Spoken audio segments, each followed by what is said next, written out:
This is Kayla Slichter and Bekah Oakes, reporting for the Royal Scribe. According to the Anxiety and Depression Association of America, anxiety disorders are the most common mental illness in the U.S., affecting 40 million adults in the United States ages 18 and older. With that being said, Kayla and I reached out to faculty and students at Johnson University in hopes to not only learn more about anxiety, but also to raise awareness. We spoke with Emily Eisenhart, Director of Human Services, in an attempt to gain a better knowledge of this topic. So, anxiety is basically a stress response to things that are happening around us and within us, and it's characterized by worry or fear over something. Despite the wide range of the population that deals with anxiety, we decided to take a closer look at how it affects college students.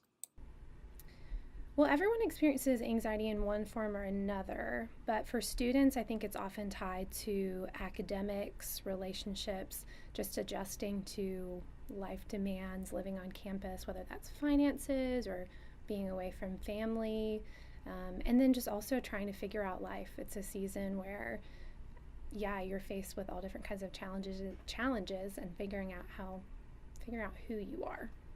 Bekah and I spoke with JU student Andrew Eisenberg on his personal experiences with anxiety. Anxiety is kind of like there's a little, leprechaun sitting on your shoulder, talking as fast as he can into your ear, so loud that you can't hear your own thoughts. Just saying a bunch of what ifs, basically. Like, what if this goes wrong? What if it goes right? What if? And it's this terrible cycle of not being able to think straight and just feeling this rising panic inside of you. In addition to speaking with Andrew, we also spoke with JU student Raylan Lawmason on her personal experience with this topic. I think it's very different for different people. For me, my anxiety stems from my depression. And then it kind of manifests itself in just like lies that are being told in my head of like, you're not good enough, people don't actually want you around, that you're a burden, that they're just putting up with you, that you probably, like, it's just a lot of things of like, people don't like you, or you probably shouldn't have done that, no one's going to like you because of that kind of deal. So Emily, can you tell us a bit more about a few symptoms that come along with anxiety?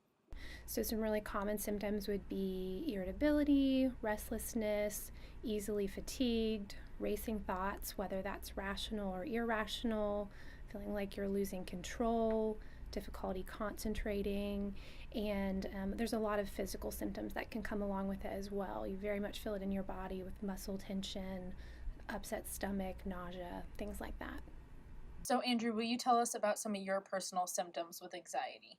My personal experience with anxiety is when it gets really bad, I get panic attacks, and they're not very stereotypical panic attacks as one would have them. I would say they more fall along the lines of I'll suddenly get really quiet, I'll stare off into space for a while, and I'll have a hard time breathing, and my brain will just get away from me. So Raylan, do you have any personal symptoms that differ from Andrew's that you would like to share? For me, you can always tell when that's going to happen because like my left side starts to tremble. Like my left hand will start to shake, and then I'll be on the verge of tears, and my breathing gets shallow and everything.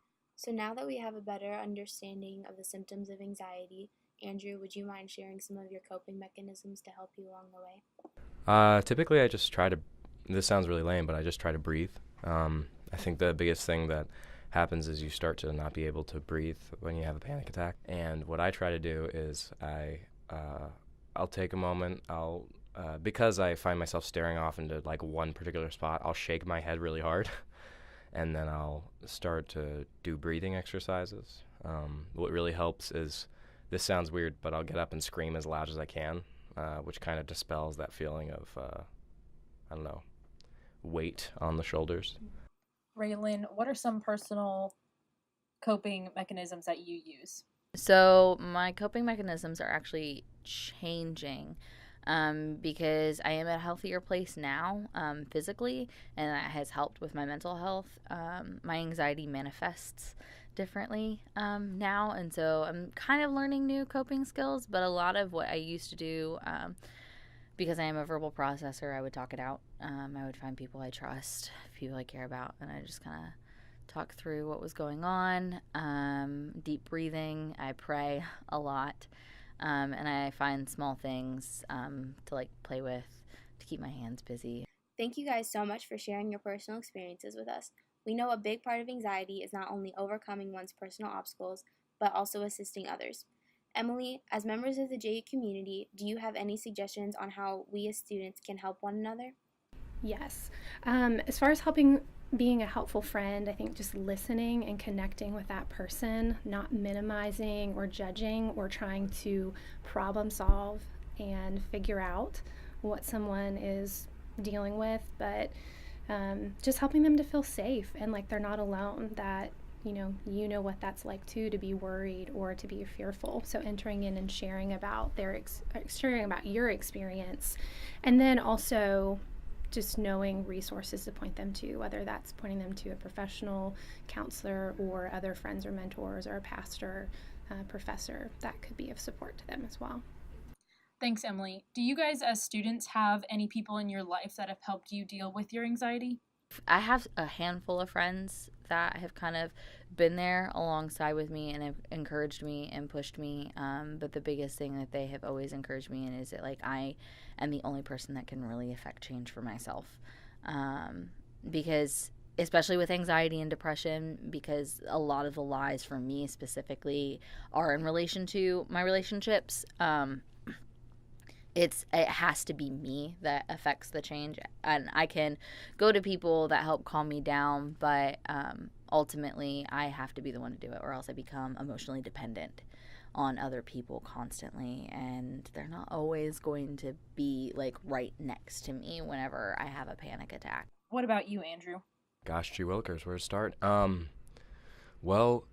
have to say definitely my family, which I know, very generic answer, but my mom has been a huge help because she's always understood that side of me. She definitely shares those sentiments, and so she's always been extremely supportive. My dad has always been a voice of reason in my life. In fact, if my conscience has a voice in my head, it sounds like my dad. People who help the most are those who are willing to just sit and listen. As Christians, we are always striving to combine our personal struggles with our spiritual life. Emily, how does being a Christian change our coping mechanisms with anxiety?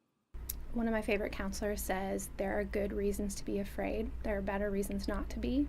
And so just acknowledging that there are really hard things that we're going to face in life, but it's also remembering that we have a God that walks with us into those things. And as Christians, we do have a hope and we have spiritual resources and strength that others are not experiencing.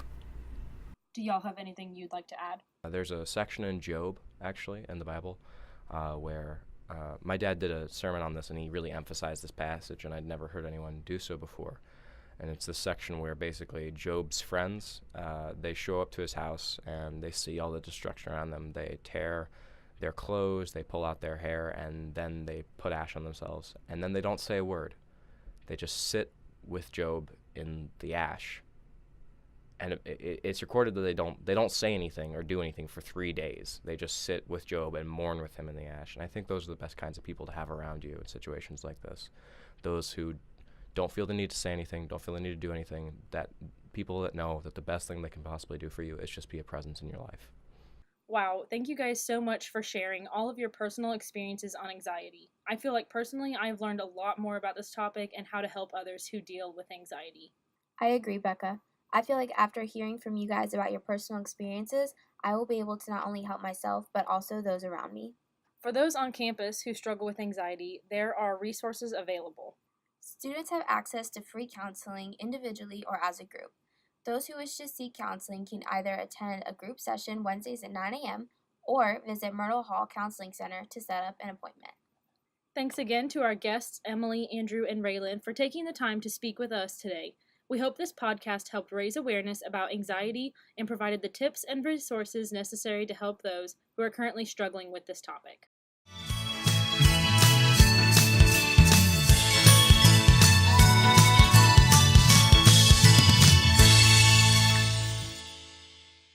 This has been Kayla Slichter and Becca Oakes reporting to you for the Royal Scribe.